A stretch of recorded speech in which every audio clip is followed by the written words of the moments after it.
Composting क्या है, green manuring वो क्या है, उससे क्या आपकी ज़मीनों में फ़ायदा होगा, क्या खाद के इस्तेमाल में कमी होगी, आपका जो खर्चा है वो कम हो सकता है और उसकी फसल की पैदावार में क्या फ़र्क आएगा। हम लो कॉस्ट टेक्नोलॉजीज पे जाएं जिसपे फार्मर को बर्डन कम फील हो। तो इस वाले प्रोजेक्ट में हमारे पास जो एक्टिविटीज़ हैं वो दो हैं, ठीक है। एक सब्ज़ खाद है और ऑन फार्म कंपोस्टिंग है। हर वो चीज़ जो आपके फार्म पे मौजूद है उससे आपने खाद बनानी है। किन किन चीज़ों से आप कंपोस्ट तैयार कर सकते हैं?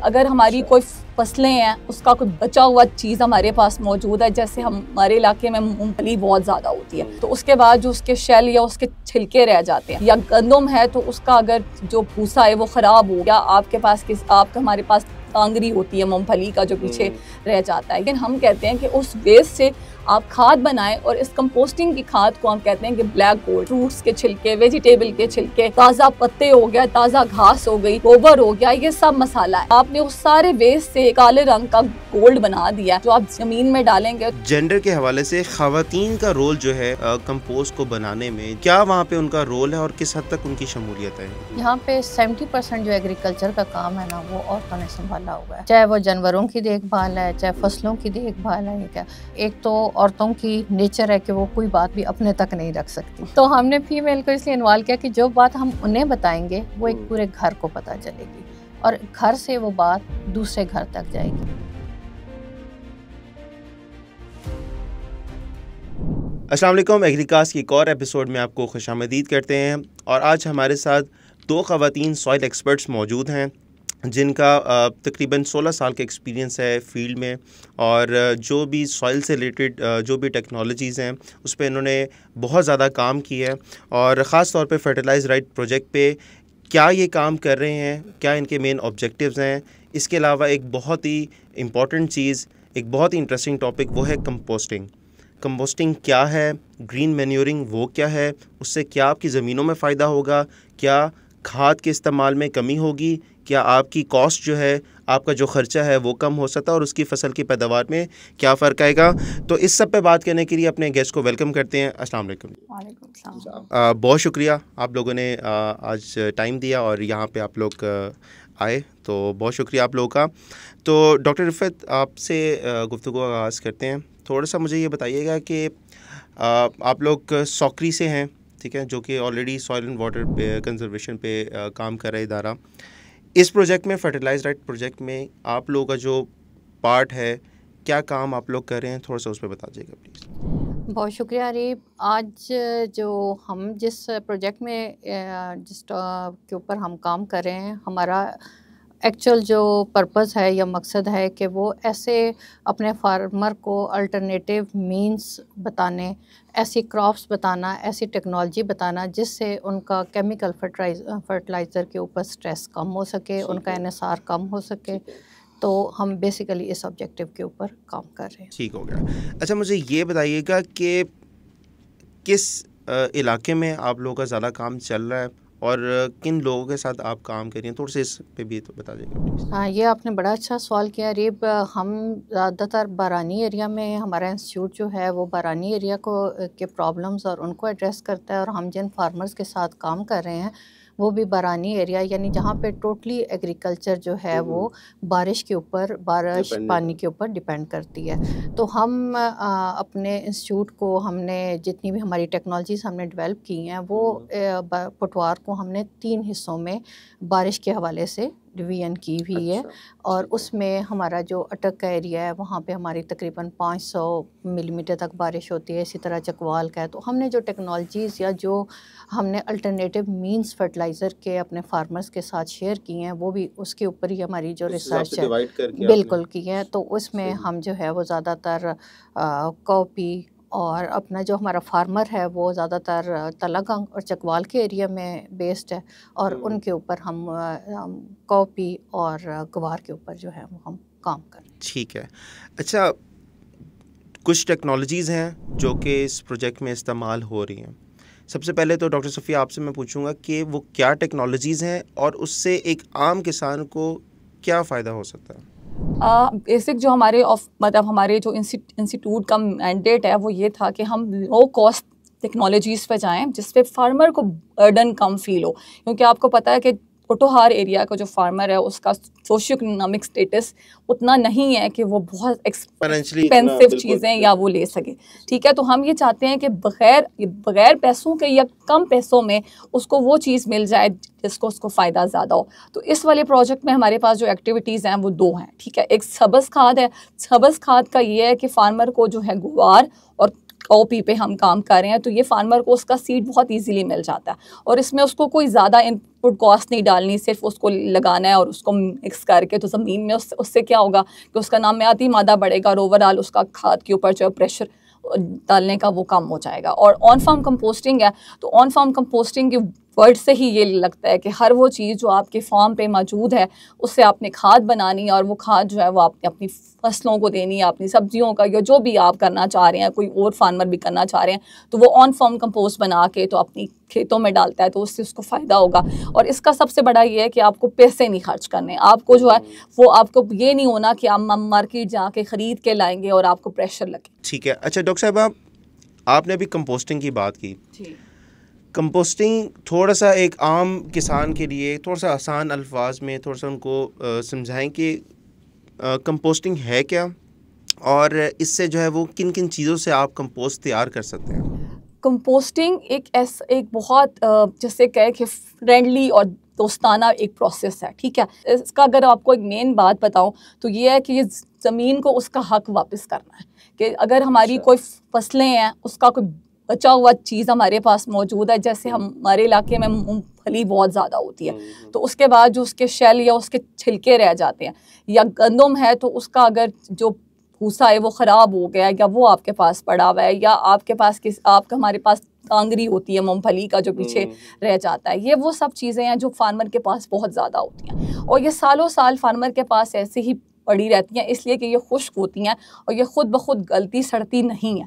और फार्मर के पास, हमारे इलाके में लोगों के पास जानवर घरों में मौजूद हैं और उनका जो गोबर होता है वो क्या करते हैं, नॉर्मली क्या है हमारे इलाके में कि जो गोबर होता है वो सारा वो घर के पास या मोहल्ले के किसी एक कोने में फेंकते जाते हैं और जब उसको साल गुजरता है तो वो कहते हैं कि अब ये जो है पक गई है।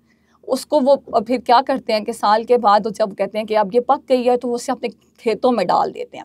लेकिन उससे क्या होता है कि हमारे जब फार्मर कहता है कि जी मैंने इतने जो है वो बीच में टन डाल दी है या ये डाल दिया, लेकिन उसका कोई फ़ायदा नहीं है, इसलिए कि बीच में इस साल में कितनी बारिशें होंगी, वो सारी बारिश होने की वजह से जो उसमें बेसिक न्यूट्रिएंट्स हैं वो सारे बारिश के पानी के साथ बह जाते हैं और उस पर कुछ भी नहीं बचता, वो खाली आपको एक मवाद मिलता है जो साल के बाद आप ज़मीन में डाल देते हैं।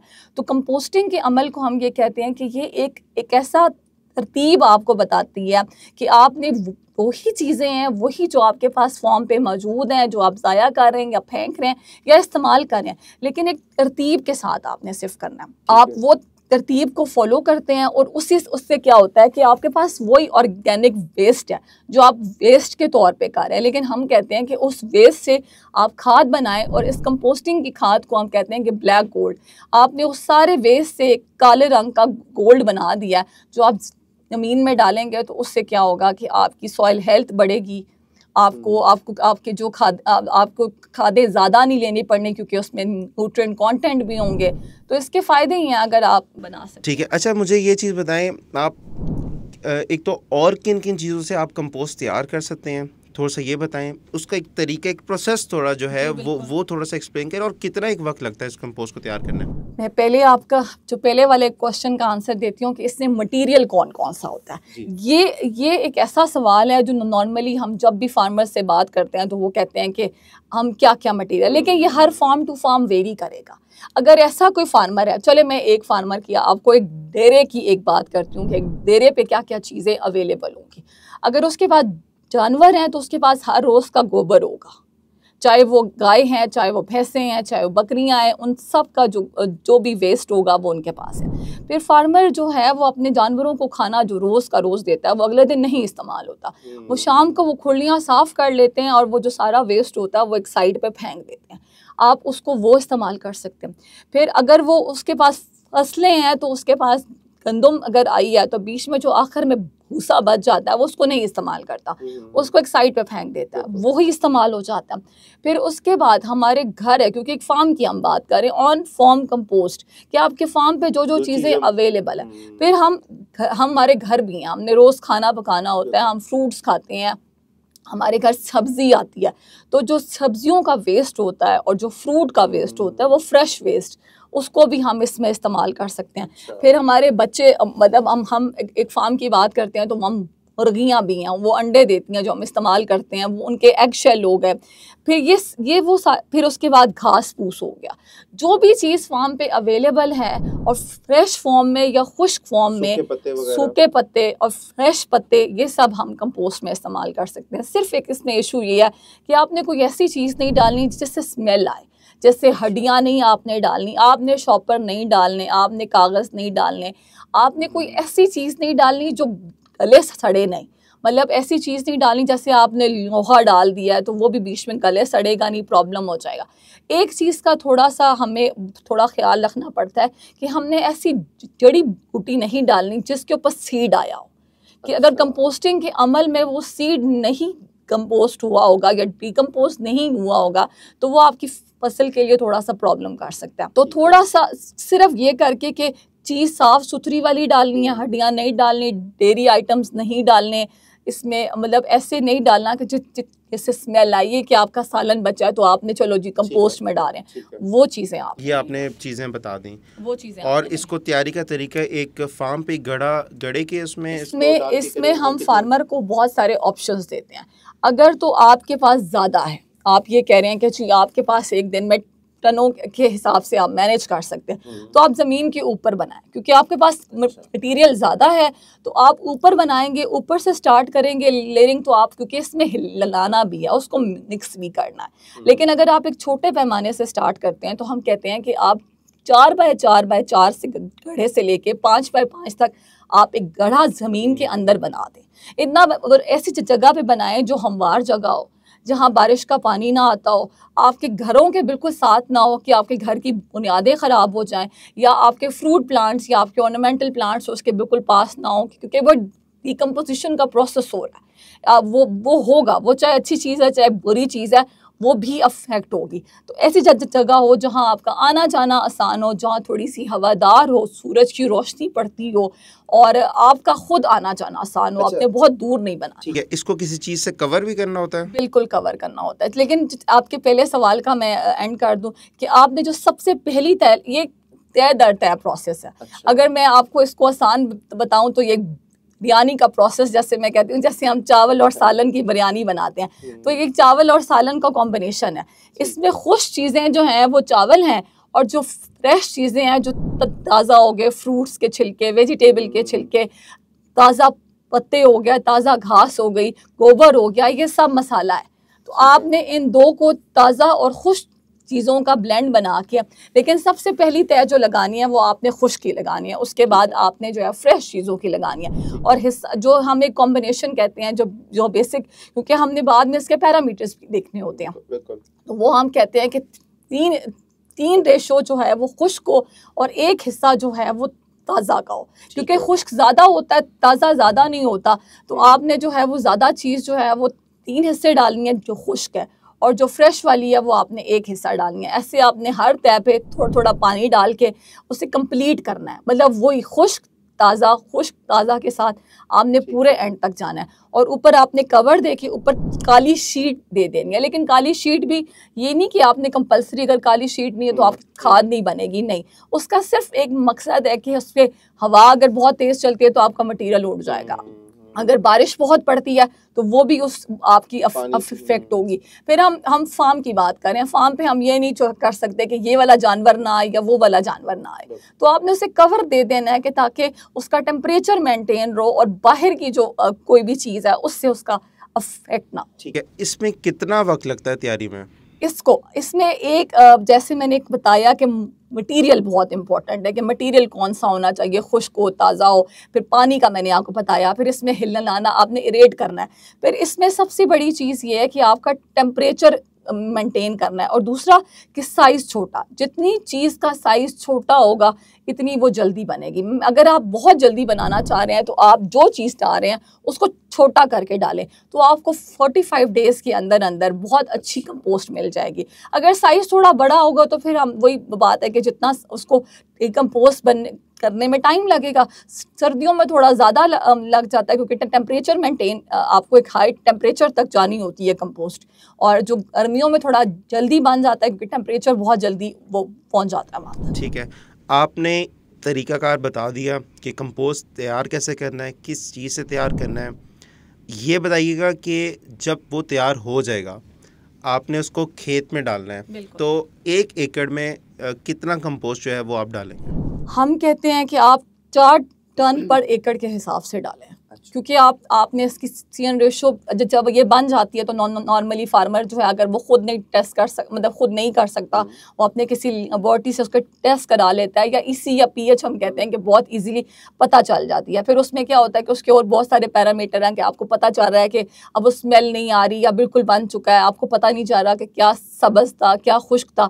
तो उसके बाद ना उसमें अच्छा खासा न्यूट्रिएंट कंटेंट होता है, उसमें कार्बन सोर्स होगी, नाइट्रोजन होती है उसमें, और ऑर्गेनिक मैटर हो जाता है। तो इसलिए अगर आप कैलकुलेट करके सारी खादों से बाकी कैलकुलेट करें तो 4 टन पर एकड़ के हिसाब से नॉर्मल मतलब बहुत बेहतर है। ठीक है, अच्छा ये क्या डालने के बाद यूरिया, DAP या किसी और खाद की ज़रूरत बाकी रह जाती है? अब तक जो आपके अभी तक तजुर्बात रहे हैं, एक्सपीरियंस आपने करके देखा है, आपके ख्याल में क्या अभी भी ज़रूरत रहती है इस चीज़ों की? एज अ सॉइल साइंटिस्ट अगर हम बात करें तो हम इसको 100% नहीं कह सकते, क्योंकि सॉइल की भी एक रिक्वायरमेंट है, आपकी क्रॉप की रिक्वायरमेंट है, आपने हो चुकी है हमारी बिल्कुल आपने NPK मेंटेन, अगर आप ऑप्टिमम यील्ड की बात करते हैं और अगर आप सॉइल की रिक्वायरमेंट की बात करते हैं विद रिस्पेक्ट टू आपके न्यूट्रिएंट्स कितने हैं, तो वो जवाब उसका बिल्कुल नहीं है।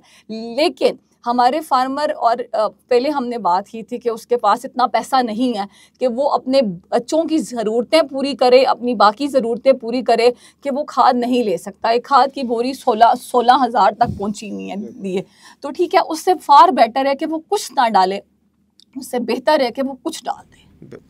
बिल्कुल, आपने बिल्कुल दुरुस्त बात की है। डॉक्टर रिफत पे मैं मूव करता हूँ। जेंडर के हवाले से ख़वातीन का रोल जो है कंपोस्ट को बनाने में, जिस एरिया में जैसे आपने चकवाल तलब का जिक्र किया, क्या वहाँ पे उनका रोल है और किस हद तक उनकी शमूलियत है इन चीज़ों में? अरे भैया, आपने एज़ यूजुअल बड़ा ही अच्छा क्वेश्चन किया है, और ये आपके नोटिस में होगा, आपने मुख्तलिफ एरियाज़ विज़िट किए हैं पटवार के।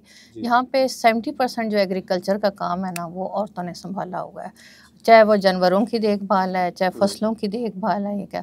तो हमने औरतों को टारगेट इसलिए किया, इस टेक्नोलॉजी में इन्वॉल्व इसलिए किया कि एक तो औरतों की नेचर है कि वो कोई बात भी अपने तक नहीं रख सकती, हम सब के बारे में है। तो हमने फीमेल को इसलिए इन्वॉल्व किया कि जो बात हम उन्हें बताएंगे वो एक पूरे घर को पता चलेगी, और घर से वो बात दूसरे घर तक जाएगी, दूसरे से तीसरे, और इस तरह ये पूरी सोसाइटी में और पूरे उस विलेज और टाउन में ये बात फैलेगी। तो इसमें हमारा जेंडर का बड़ा इम्पॉर्टेंट रोल है, और हमने ये भी देखा है कि हमारी जो ख़वातीन हैं वो बहुत विजिलेंट हैं इस टेक्नोलॉजी को अडॉप्ट करने में, इसको सीखने में। क्योंकि जब हमने उनको बताया कि आपका जो आपने ये जो गोबर का ढेर लगाया हुआ है, और जब बारिश होती है और आपके पानी आपने देखा किस कलर का होता है, तो उनका डार्क ब्राउन कलर का होता है। तो उनका डार्क ब्राउन कलर है, तो आपके तो सारे न्यूट्रिएंट वेस्ट हो गए, तो आप खेतों को क्या दे रहे हैं। फिर जब हमने उनके सामने वो काम किया, उनको पिट बना के दिए, उसके गड्ढे बना के दिए, एक पूरा प्रोसीजर बताया, उनका ये तो हमारे लिए जितना हम रूटीन का काम करती हैं उसके लिए तो हमारे लिए मैनेज करना मुश्किल ही नहीं है। और फिर हमने उनको आसानी भी बताई, जैसे आप ब्लैक शीट की बात कर रहे थे कि ब्लैक शीट कैसे, तो मैडम ने कहा कि हमारा पर्पज़ ये है कि हम उसको कवर कर दें ताकि कोई एनिमल अटैक ना हो, या हवा से, या हाँ जी कोई इस तरह ना हो। लेकिन हमने उनको उसका आसान बताया, आपने कहा मट्टी का लैप कर दें ऊपर। अच्छा, आपके लिए आसान है, आपको कहीं बाहर से चीज़ खरीदनी है। उनका अच्छा ये तो हमारे लिए। फिर उन्होंने हमें कहा कि अगर हम उसमें गोबर और वो भूसा थोड़ा सा डाल करें तो वो ज़्यादा अच्छा लेप बनेगा। हमने कहा ये तो और अच्छा हो गया, ये तो हमें आपसे पता चल गया। तो इसलिए हमारा इसमें जेंडर का बड़ा इंपॉर्टेंट रोल है, और इसमें हमने अरीब ना सिर्फ औरतों को इन्वॉल्व किया बल्कि हमने स्कूल की बच्चियों को भी इन्वॉल्व किया। अच्छा, जब हमने अपनी ट्रेनिंग्स और अपने प्रोग्राम करवाए ऑर्गेनाइज मुख्तलिफ विलेजेस में, तो हमने वहाँ की स्कूल टीचर्स, गाँव की औरतें और स्कूल के जो बच्चियाँ थीं उनको हमने कहा कि आपने आपके घर में जो भी बच्ची मैट्रिक पास है, 5th ग्रेड तक है, जो भी है, आप उन्हें लेके, ताकि वो हमारी बात को, जैसे हम बार बार लफ्ज़ डीकम्पोजिशन कर रहे हैं या डीकम्पोज का लफ्ज़, तो वो आम औरतों के लिए थोड़ा सा मुश्किल था उसको अंडरस्टैंड करना, लेकिन जब वो बच्चियाँ थी उनका नहीं, गलने सड़ने का अमल होगा, ऐसे होगा, तो हमारे लिए उनको बताना आसान हो गया। तो इसलिए इसमें जेंडर का बड़ा इंपॉर्टेंट रोल है, और अगर हमारी इस टेक्नोलॉजी को पटवार एरिया में सक्सेस मिली है तो उसमें मेजर रोल हमारी औरतों का है कि खवातीन, मर्दों ने भी उसको अप्रिशिएट किया, लेकिन औरतों ने उसको अडॉप्ट करने में हमें बड़ा वार्मली इजहार किया कि हम जो है ना इस टेक्नोलॉजी को अडॉप्ट करके आपको दिखाएंगे। नहीं, बिल्कुल, पाकिस्तान का जो आगे मुस्तकबिल है उसमें एक बहुत ही रोशन जो है किरदार जो है उनका हो सकता है ख़वातीन का, और मेरे ख़्याल से जितनी एफ़र्ट आप लोग कर रहे हैं ख़ास तौर पे ख़वातीन के हवाले से इस प्रोजेक्ट में बहुत कुछ काम हो रहा है, तो उस चीज़ को जेंडर इसमें अरी मैं एक और चीज़ ऐड करना चाहूँगी कि इसमें इकाडा की एक स्पेशल मतलब इंस्ट्रक्शन थी हमारे लिए कि आप जेंडर के साथ, फ़ीमेल के साथ फ़ीमेल काम करें। तो हम अपने इंस्टीट्यूट के भी बड़े मशहूर हैं कि उन्होंने हमें ये टास्क असाइन दिए कि आप मुख्तलिफ़ विलेजेस में जाएं और औरतों के साथ खुद इंटरेक्ट करें। तो वो जो हमारे सोशल बैरियर्स है ना, वो हम दोनों के फ़ीमेल के साथ काम करने से हमारी और आसानी हो गई। तो उसमें उनके मेल को कोई प्रॉब्लम नहीं हुई, हमें कोई इशू नहीं हुआ, और हमने उनको जैसे कह लें कि एक टेबल पे बैठ के, एक टेबल चेयर के ऊपर रख के वो सारी चीज़ें उनको समझाई, और उन्होंने इजीली विदाउट एनी हेजिटेशन और सोशल बैरियर के वो उन्होंने हमसे चीज़ें समझी। ठीक हो गया।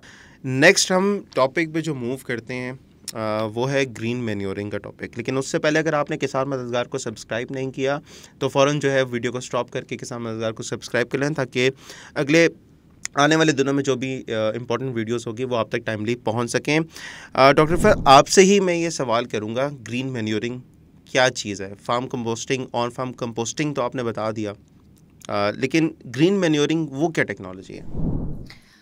सब्ज़ खाद, ग्रीन मैन्योरिंग, ये हमारे एरिया पटवार में बहुत पुरानी प्रैक्टिस है, और उसी प्रैक्टिस को हमने साइंसी तहकीकाती बुनियादों पे आगे लेके चले हैं।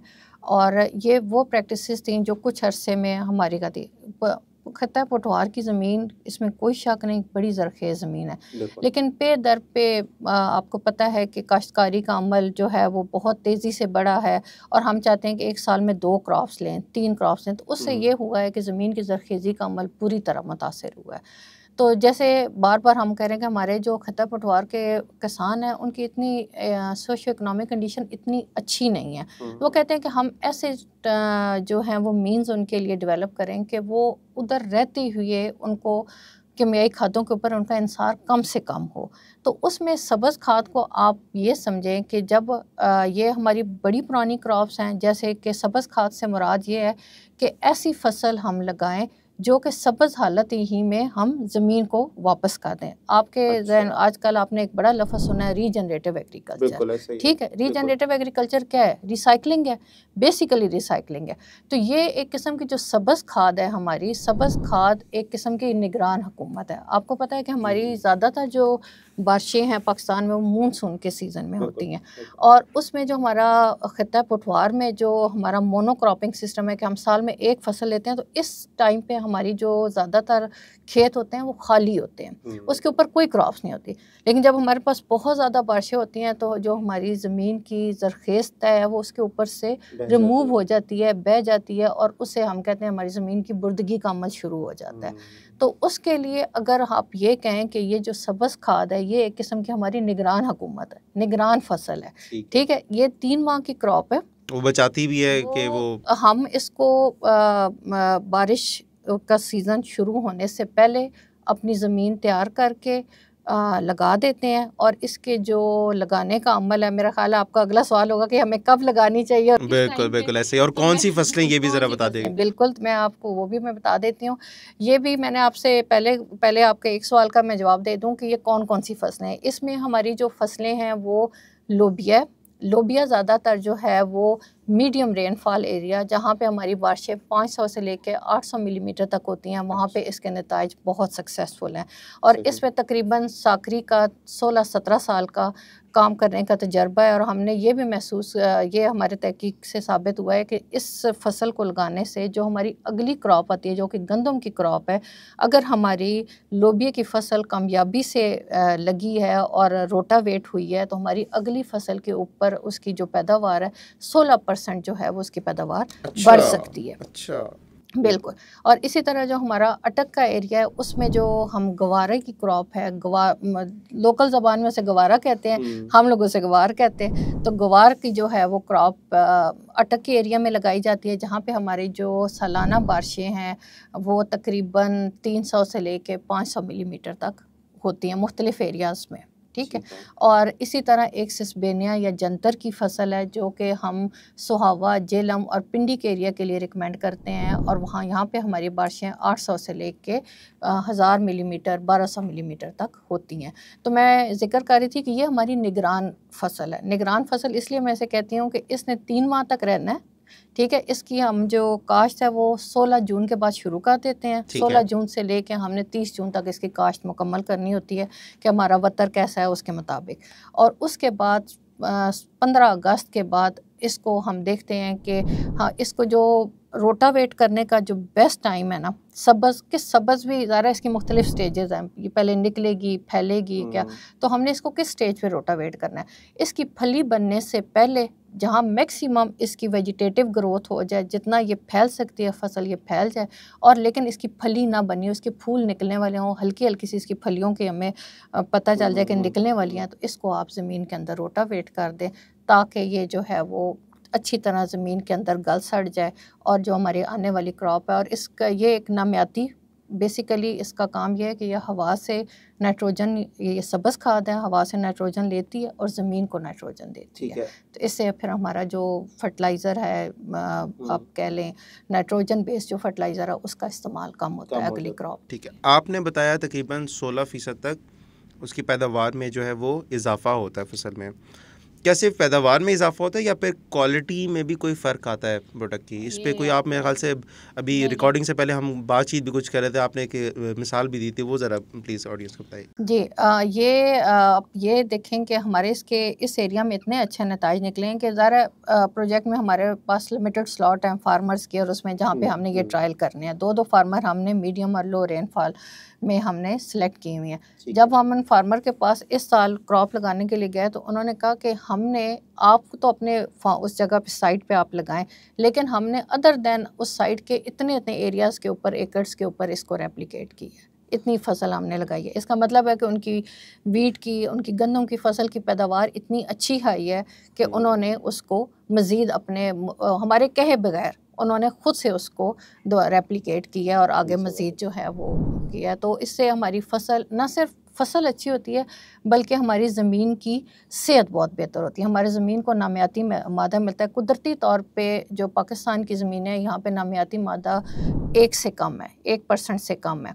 तो अगर हम ये चीज़ें अपनी ज़मीन के अंदर बार बार डालते रहेंगे तो उसका नामियाती मादा और उसकी सेहत बढ़ेगी, नामियाती मादा बढ़ेगा, और उसकी ओवरऑल जो हमारी, आपको पता है कि सब कुछ चीज़ों का इन्हिसार ज़राअत के ऊपर है, ज़मीन की, और ज़राअत का इन्हिसार किस पे है? ज़मीन की ज़रखेज़ी के ऊपर। ज़मीन की ज़रखेज़ी बढ़ेगी तो हमारी ज़राअत अच्छी होगी। बिल्कुल ऐसा ही है। उसमें आपने एक और चीज़ का भी जिक्र किया था कि मेरे ख्याल से उसके टेस्ट में, जैसे गंदम उसके बाद आपने लकनी हो तो उसकी, हाँ, ये आपका हमारे में हुआ, हमने एक ट्रायल किया जिसमें हमारे मुख्तलिफ ट्रीटमेंट्स थे। कुछ में हमने सब्ज़ खाद लगाई, कुछ में हमने कंपोस्ट इस्तेमाल करवाई। तो हमारी एक फार्मर, मतलब ज़ाहिर जब हम एग्जीक्यूट कर रहे थे एक्सपेरिमेंट, तो हमने उन्हें नहीं बताया कि हम क्या क्या क्या इसमें डाल रहे हैं ना। तो जब उन लोगों ने वीट आई और वीट को उन्होंने साफ़ करके उसकी पिसवाई की, तो उन्होंने कहा कि हमारे बच्चे ना इस खेत का जो है वो कहते हैं कि हमें, कहते उनके बच्चे हॉस्टल में थे, कहते हम जब वापस आए तो हम क्या, हमें इस खेत की ना आप गंदम का खाना खाएं। तो उनका, आप बताएं आप लोगों ने इसमें डाला क्या था? हमारे बच्चों को ना उस गंदम का टेस्ट बहुत अच्छा लगा। तो फिर हमने उन्हें बताया कि यहाँ पे हमने सब्ज़ खाद डाली और हमारी कंपोस्ट डली हुई थी, जिसकी वजह से उन्होंने कहा कि बाकी कलर भी अच्छा है, लेकिन जो टेस्ट है ना, हमारे बच्चे कहते हैं कि हमने इस टेस्ट की गंदम खानी है।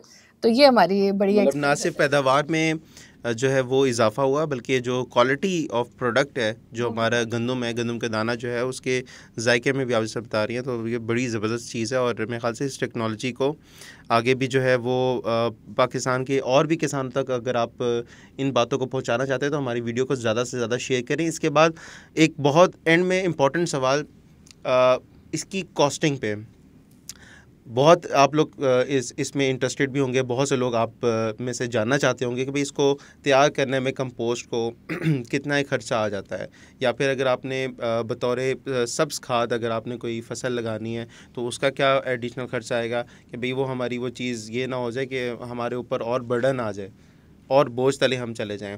तो डॉक्टर सफ़िया से हम इस चीज़ पे बात करेंगे, आप इसकी कॉस्टिंग और इकोनॉमिक्स पे बात कर लें दोनों टेक्नोलॉजीज़ की, ताकि एक किसान को एटलीस्ट क्लियर हो जाए कि अगर हमने ये इस्तेमाल करना है तो इससे हमारे ख़र्चे में क्या कमी आ सकती है, क्या हमारे ऊपर बर्डन तो नहीं आ जाएगा। इस पे थोड़ा सा प्लीज़। ये वो क्वेश्चन है जो सबसे पहले हमने इस पे मतलब सोचा कि ऐसी चीज़ हो जिस पे फार्मर को बर्डन ना हो। अगर उसने पैसे ही लगाने हैं एक्स्ट्रा तो वो केमिकल खादें ही लगा ले और केमिकल खादें इस्तेमाल करके, लेकिन फिर बात होती है कि फार्मर पे प्रेशर ऑलरेडी बहुत ज़्यादा है, क्योंकि उससे एंड रिज़ल्ट कभी मिलता है, कभी बारिशें ज़्यादा हो गई तो अच्छा हो गया, एंड बारिशें नहीं हुई तो उसको एंड रिज़ल्ट पे फसल नहीं अच्छी मिलती। तो कंपोस्टिंग का ये है कि एक माइंड सेटअप की बात है कि इसका अगर आप ऑन फार्म कंपोस्ट आप हर वो चीज़ डालेंगे जो आपके फार्म पे मौजूद है, गोबर आपके पास है, फसलों का बचा हुआ आपके पास है, मतलब एनिमल वेस्ट की बात करें या फ्रूट्स के छिलके, या सब चीज़ें आपके पास घर में मौजूद हैं। सिर्फ क्या करना है कि थोड़ा सा उठ के बजाय ऐसे किसी ढेर पे फेंकने के वो अपने ढेर पे फेंकें, उसको एक मैनेज तरीके से करें कि बजाय आप घर से बाहर कहीं दूर जाके, जैसे गांव के मतलब पास ढेर होते हैं वहाँ आप फेंक देंगे, बनेगी वहाँ भी शायद बन भी जाए मतलब एंड पे, लेकिन वो फोक होगा, उसमें कुछ भी नहीं, न्यूट्रिएंट्स नहीं होंगे। सिर्फ आपने एक मैकेनाइज तरीके से आपने एक सिर्फ करना है कि 3:1 के हिसाब से हो, वो आपने डाल लेनी है। जो है वो 3 हिस्सा खुश्क होगा, 1 हिस्सा फ्रेश होगा, ठीक है। उस हिसाब से लाजमी नहीं है कि अगर आपको समझ नहीं आ रहा कि 3 कैसे, तो एक हमारा नॉर्मल भी तो माइंड एक काम करता है कि चलो यार ये थोड़ा ज़्यादा है और ये थोड़ा कम है, तो इस हिसाब से भी आप वो एक उसकी रेशो मेंटेन कर सकते हैं। लेकिन आपको कुछ भी बाहर से लेने की इसमें ज़रूरत नहीं है। अगर आपको लगता है कि आप पिट में नहीं बना सकते, आपको मुश्किल लगता है, कौन खोदेगा कौन पिट में बनाएगा, तो आप ऊपर बना लें ज़मीन के। आपको कोई चीज़ बाहर से नहीं इसमें लानी। अगर आपको बहुत जल्दी बनानी है तो आप उसमें जैसे यीस्ट डाल दें, आप उसमें चीनी का शीरा डाल दें, या अगर आपको बहुत जल्दी है कि जल्दी बानानी है, लेकिन इसमें कोई भी ऐसी चीज़ आपको नहीं होगी कि इसमें खर्चा है, जो खर्चा आप बाहर से लेंगे, क्योंकि हम चाहते ही नहीं। हम इसका वर्ड ही हम बार बार कहते हैं कि ऑन फार्म कंपोस्ट, जो आपके फार्म पे चीज़ें हैं आपने उससे खाद बनानी। अब ये अलग चीज़ है कि कभी आपके पास चीज़ें थोड़ी होंगी, कभी ज़्यादा होंगी, तो वो आप उसको एट ए टाइम, अगर आपने बिन बनाने हैं तो आप 3 बनाएं। आपका एक जब पूरा होगा तो अगला आप शुरू कर देंगे, जब वो पूरा हो जाएगा तो आप तीसरे पे जाएंगे। आप जब 3rd तक पहुंचेंगे तो आपका पहले वाली कंपोस्ट बन चुकी होगी। अच्छा, तो वो आप इस्तेमाल करते हैं, ठीक है। अब इसमें सबसे बड़ा अगर फार्मर एक क्वेश्चन करता है इकोनॉमिक पॉइंट ऑफ व्यू से कि हमारे पास टनों के हिसाब से नहीं बन सकती, ठीक है, तो आप कुछ तो ये बनाए ना। अगर ऊपर आपको कुछ डालनी है तो वो आपकी खाद जो केमिकल खाद है उस पर कुछ तो रिलाय कम होगा ना।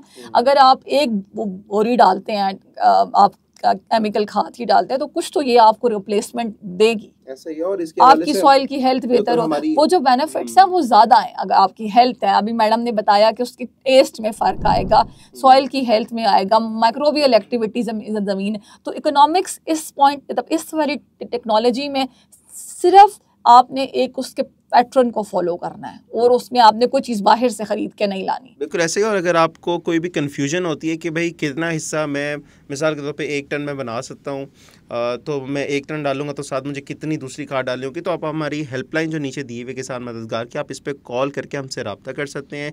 हमारे एक्सपर्ट्स यहाँ पे मौजूद होते हैं, हम आपको एक्सपर्ट से कनेक्ट करवा देंगे और आपके जो भी ज़रूरी सवालात होंगे, ज़राअत से जुड़े सवालात होंगे, हम कोशिश करें उनका जवाब दें। आपने डॉक्टर साहिबा इसका तो बता दिया कंपोस्टिंग के खर्चे के बारे में, ग्रीन मैन्योरिंग के भी खर्चे के हवाले से बता देंगे। जैसे अगर लोबिया लगाना है, ठीक है, किसी ने गुआरा लगाना है, तो भाई उस 3 महीने की 4 महीने की जो भी फसल होगी उस पर खर्चा कितना आएगा उसको? वो चीज़ अब आपकी सब्ज़ खाद की तरफ, उसमें जो आपने हल चलाना है वो तो आप नॉर्मली भी चलाएंगे, चाहे केमिकल खाद डालें या चाहे ये वाली डालें, उसमें आपका सीड का खर्चा आएगा, ठीक है।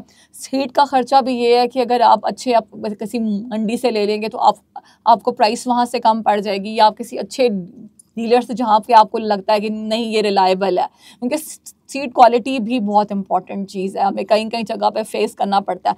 आप सीड लें, अच्छा सीड लें, वो सीड लें जहाँ पे आपको थोड़ी सी लायबिलिटी हो कि हाँ ये डीलर जो सीड दे रहा है वो अच्छा है, क्योंकि आप पैसे खर्च कर रहे हैं और आपने एक्स्ट्रा नहीं लगाना है, ठीक है। आपको सीड लेना है, फिर आपने सीड जो है ब्रॉडकास्ट कर दें या आप ड्रिल से करें, वो तो आपने आपके पास मशीनरी है, आपको जो आसान लगता है, चलो जी वो पैसे। अब सीड के पैसे यहाँ पे, ठीक है। फिर जब हो गया वो अपनी मतलब अपनी वो उसका बायोमास इतना हो गया कि अब आपने उसको सॉइल में मिक्स करना है। खाद वगैरह नहीं इस्तेमाल करनी? नहीं, अगर हमने खाद ही डालनी है तो फिर तो हम एक्स्ट्रा बर्डन हम तो कह रहे हैं कि जितनी बचत हो सकती है। अच्छा, खाद भी डालनी पड़ेगी? खाद नहीं, अगर आप खाद यहाँ डालेंगे तो फिर तो हमने वो मकसद ही वो मकसद, क्योंकि हम उसको एक बीच में हेल्प दे रहे हैं कि अगर आपको खाद बजाय आप बाजार से लें, आप नमियाती खाद है ना ये, जैसे ऑन फार्म कंपोस्ट आप बना के डाल रहे हैं, ये आपने तब उसमें आपने फ्रेश ये था कि आप फ्रेश सारा बना के तो खाद बना रहे हैं। यहाँ पे आप ज़मीन को मार्जिन दे रहे हैं क्योंकि आप बीच में टाइम दे रहे हैं। आप मैडम ने आपको बताया कि उसकी टाइमिंग क्या है, उसमें उसको इनकॉर्पोरेट करने में और गंदम के बीच में टाइम है। वो टाइम इसीलिए वो बिल्कुल वो टाइम इसीलिए है, 2.5 से 3 माह मैक्सिमम। वो टाइम ही इसलिए है कि वो अंदर उसके मिक्स हो जाए। और उसमें एक और फसल भी आप ले लेते हैं वो अगली नहीं वो हमारी इसको हम छोड़ देते हैं, ठीक है। जब हम इसे रोटावेट करते हैं तो हम इसको एज इट इज छोड़ देते हैं, फिर हम नेक्स्ट महीने 1.5 के बाद अपनी गंदम के लिए अपनी जमीन प्रिपेयर करना शुरू कर देते हैं। मतलब सब्ज़ खाद में सिवाय आपके सीड के अलावा आपका कोई खर्चा नहीं है, जिसमें गवारे का सीड आपको तकरीबन 200 रुपए किलो के हिसाब से मिल जाता है, या बस सम टाइम 150। इसका जो सीड रेट है 20 से 24 किलोग्राम फी एकड़ के हिसाब से। इतना महंगा नहीं, इतना वो हमारे फार्मर के, बल्कि आप एक साल अगर कुछ एरिया पे आप रोटावेट करके आप दूसरी साइड पे अपनी सीड खुद भी बना सकते हैं, क्योंकि सीड अगर आपने बना लिया तो आपको मार्केट से भी नहीं लेना। लेकिन एक्स्ट्रा हम कुछ भी नहीं डाल रहे फार्मर पे। हमारा मकसद ये है कि अगर आप कह लें कि फार्मर फ्रेंडली और फार्मर इजी यूज टेक्नोलॉजी, और सब्ज़ खाद में आपने किसी किस्म का कोई फर्टिलाइजर है। डॉक्टर साहिबा, प्रोग्राम को एंड करने से पहले एक आखिरी सवाल, ये जितनी भी बातें आपने की, जितनी टेक्नोलॉजीज़ का जिक्र किया, जितने भी अरसे से आप किसानों के साथ काम कर रही हैं, अभी तक किसानों का क्या इस पे फीडबैक है, क्या राय, क्या कहते हैं किसान? उन्होंने क्या अडॉप्ट करना शुरू की है तो उनकी ज़िंदगी में या उनकी ज़राअत में क्या फ़र्क है? अरीब, फार्मर्स की अडॉप्शन रेट इसमें हमें बहुत अच्छा रिस्पांस मिला है, ख़ासकर सब्ज़ खाद के हवाले से। और उसमें अभी आप ये कह लें कि लाइफ चेंजेस, क्योंकि कुछ चीज़ों का असर थोड़ा अरसे के बाद नज़र आना शुरू होता है। अभी हमें तकरीबन 1 से 2 साल हुए हैं इस टेक्नोलॉजी को फार्मर के साथ शेयर करते हुए। प्रीवियस हमारा एक्सपीरियंस जो था कि अब फार्मर अपने तौर पे लगा रहा है, और बहुत से फार्मर, जैसे मैंने आपको कहा ना, कि देखा देखी, और हमने कोशिश की कि अपनी साइट सिलेक्शन ऐसे करें जहाँ मैक्सिमम लोगों के एक्सेस हो, आते जाते वो लोग देखें। तो हमें बहुत से लोगों की कॉल्स आती हैं कि हमने वहाँ अपने बोर्ड्स और वो चीज़ें लगाई हैं ताकि वो हमसे कांटेक्ट कर सकें।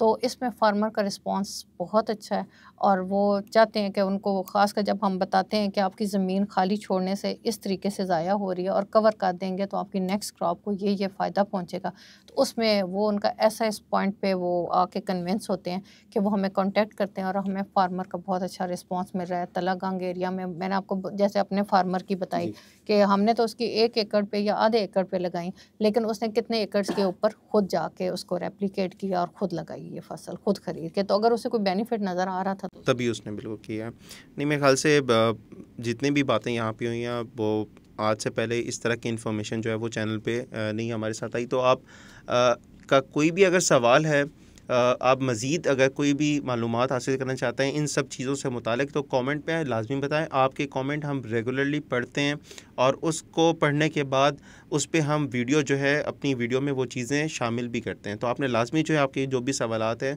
आपने कमेंट में बताना है। इसके अलावा अगर आप मज़ीद बातचीत करना चाहते हैं एक्सपर्ट से, तो आप हमारी किसान मददगार की हेल्पलाइन है उस पर भी कॉल कर सकते हैं। और लाजमी आपने इस वीडियो को लाइक करना है, शेयर करना है, और अपने दोस्तों के साथ जो है इसको लाजमी जो है सब्सक्राइब भी कर लेना, और बाकियों को भी कहना है कि इस चीज़ को कर लें।